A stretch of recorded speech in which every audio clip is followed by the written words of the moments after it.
इस वीडियो के अंदर हम बताने वाले हैं गर्लफ्रेंड बनाने के 5 नुकसान, या फिर यूं कह लें कि रिलेशनशिप में आने के 5 नुकसान जो आप फेस करोगे। पहला नुकसान यह है कि जैसे ही आप रिलेशनशिप में आते हो तो आपका पार्टनर आपसे टाइम डिमांड करता है। अगर आप एक ऐसे इंसान हो जो कि अपने गोल्स पे, अपने ड्रीम्स पे वर्क कर रहा है, एक बिजनेस पर्सन इंसान हो, तो आपको अपने पार्टनर के लिए भी टाइम निकालना पड़ेगा। उससे बात करने के लिए आपको टाइम निकालना पड़ेगा। अब यहाँ पे बात वही आ जाती है कि अगर आपका पार्टनर अंडरस्टैंडिंग है, समझदार है, तो आप बोलोगे कि मैं ये काम करता हूँ, मुझे इसमें टाइम नहीं मिलता है, आपको मैं इतना टाइम दे सकता हूँ, आपसे मैं इतने देर बात कर सकता हूँ। अगर आप ऐसे बोलते हो और सामने वाला इंसान समझदार है तो समझ सकता है।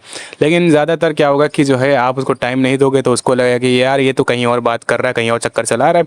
फिर इसमें बहुत सारी हो सकती है, आपके कलेश भी हों, दुनिया भर के झमेला झंझट हो सकता है आपका, अगर आप उसको टाइम नहीं दोगे तो। और एट द एंड अगर आप उसको टाइम नहीं दोगे तो कोई और इंसान जो उसको टाइम दे रहा है उसके पास चली जाएगी या चला जाएगा। दूसरा नुकसान यही है कि अगर आप दोनों के बीच में अंडरस्टैंडिंग नहीं है तो आपके बीच में कलेश होंगे, जिससे आपका मेंटल हेल्थ हमेशा खराब रहेगा। और आपको जिन चीज़ों पे फोकस करना चाहिए मे बी उस पर आप फोकस ना कर पाओ, क्योंकि आपके दिमाग में वही फालतू के कलेश चलते रहेंगे, तो आप कहाँ से दूसरी चीज़ों पे फोकस कर पाओगे। तीसरा नुकसान ये है कि कुछ लड़के ऐसे होते हैं जो कि रिलेशनशिप में आते ही जो अपने गर्लफ्रेंड के लिए महंगे महंगे गिफ्ट, उसका रिचार्ज करना, उसके लिए बहुत फालतू का पैसा खर्च करना, जो कि वो खुद कमा भी नहीं रहा है, वो कहीं से उधार मांग रहा है या फिर अपने घर वालों से मांग रहा है। मतलब इधर उधर से जुगाड़ करके जो है बहुत पैसा उड़ाते हैं। तो मुझे नहीं लगता कि ये चीज़ करना सही है। अगर तुम अभी अभी रिलेशनशिप में आए हो तो तुम्हें इतना पैसा नहीं उड़ाना चाहिए फालतू में। अगर तुम अपना खुद का कमा रहे हो तो तुम स्पेंड कर सकते हो, तुम डेट प्लान कर सकते हो, कोई अच्छी जगह पे जाओ, वहाँ पे तुम जाके बैठ के अपना जो है ना एंजॉय कर सकते हो। लेकिन ऐसे कहीं से उधार मांग के, इधर उधर से जो है जुगाड़ करके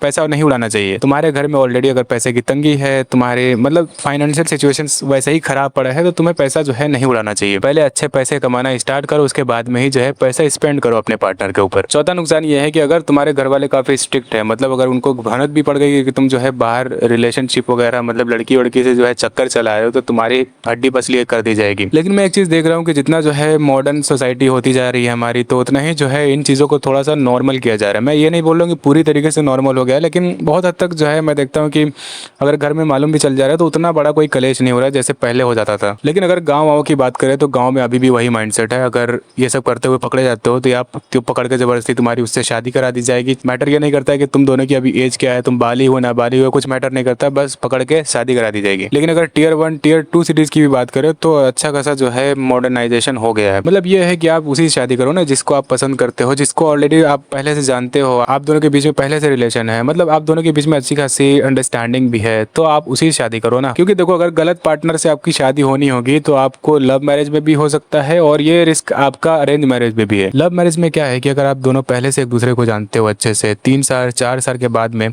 तो आप जो है उसके ऊपर ट्रस्ट कर सकते हो। पांचवा नुकसान यही है कि मान लो आप बहुत सीरियस हो अपने पार्टनर को लेके, उससे आपका इंटेंशन है मैरिज करने का, शादी वादी करने का प्लान है, सबको आपने बता रखा है कि भाई ये तुम्हारी भाभी है, भाई इससे मैं शादी करूंगा, पर वो इंसान आपके साथ सिर्फ खेल रहा हो, तो एट द एंड मैंने क्या कहा कि क्या करना पड़ेगा, आपको उसको छोड़ना पड़ेगा। पर मुझे ऐसा लगता है कि भाई रिस्क का जो चांस है वो रिलेशनशिप में कम है in comparison of arrange marriage. क्योंकि देखो अगर आप रिलेशनशिप में होते हो तो आपको भले ही उसकी सारी सच्चाई ना मालूम हो, लेकिन आपको बहुत सारी बातें उसके बारे में मालूम होती है।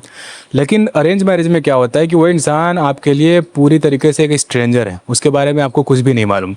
उसके बारे में आपको मालूम चलना स्टार्ट होगा जब आपकी उससे शादी हो जाएगी। धीरे धीरे उसके बारे में आप जानना स्टार्ट करोगे कि वो क्या है, उस अपना रंग दिखाना शुरू करेगा। तो इसलिए मैं कह रहा हूँ कि अगर आप रिलेशनशिप में हो तो इसमें रिस्क का चांस कम है।